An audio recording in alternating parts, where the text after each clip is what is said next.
Hemos estado escudriñando la palabra del Señor en nuestra serie titulada La Ley de Dios claro y sencillo. Y hoy queremos continuar con la pregunta que dice así: ¿en qué momentos Dios nos aprueba que nosotros seamos desobedientes? Manténgase conectado en nuestro programa Dios lo dice y yo lo creo, porque regreso pronto con la respuesta.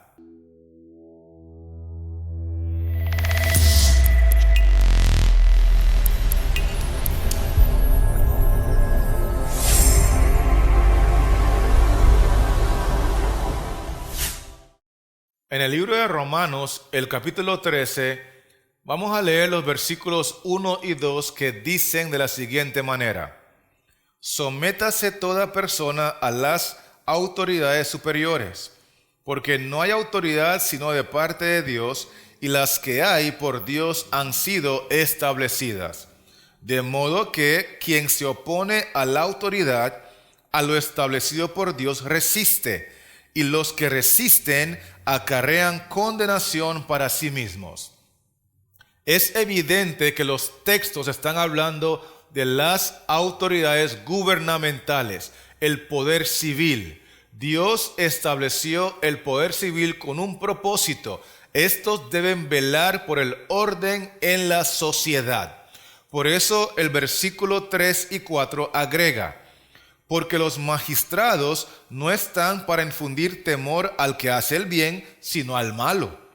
¿Quieres, pues, no temer a la autoridad?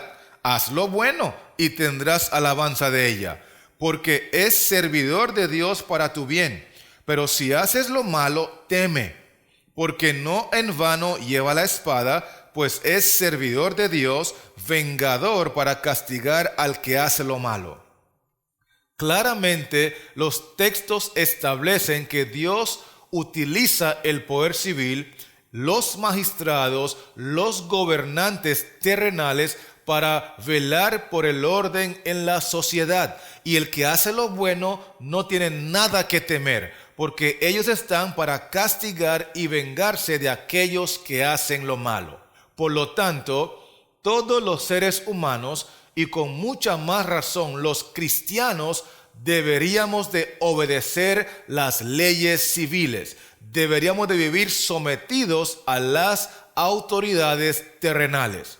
Sin embargo, la pregunta de hoy es: ¿en qué momentos aprueba Dios que nosotros los cristianos seamos desobedientes a las leyes civiles? Y la respuesta la vamos a tomar del libro de Daniel, el capítulo 3, donde la Biblia explica un relato que ocurrió hace muchos años, pero sigue siendo relevante para nosotros hoy. La autoridad civil en aquel entonces era el rey Nabucodonosor, gobernante del imperio de Babilonia.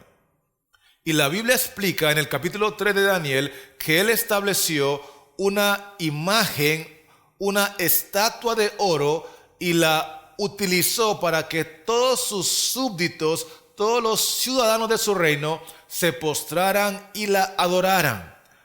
Es importante recordar que hay un mandamiento de Dios en la ley moral que condena ese tipo de práctica, que no debemos de postrarnos ni adorar ningún tipo de imagen, porque Jehová nuestro Dios es un Dios celoso.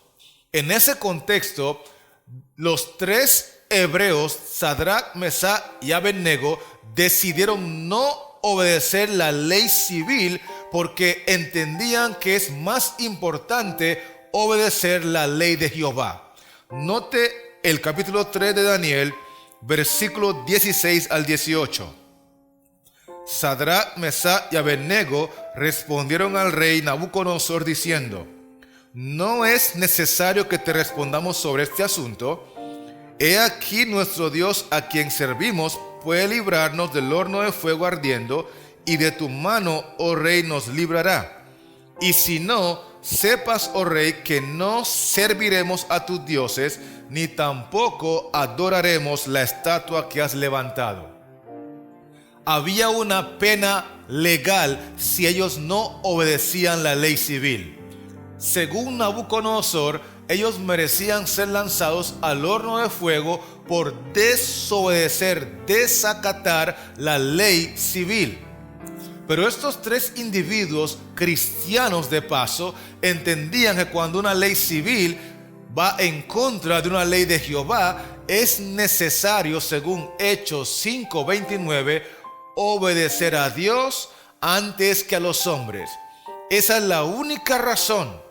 Es el único momento cuando Dios aprueba nuestra desobediencia, cuando una ley civil está en contradicción con la ley de Jehová. Porque, damas y caballeros, es necesario obedecer a Dios antes que a los hombres.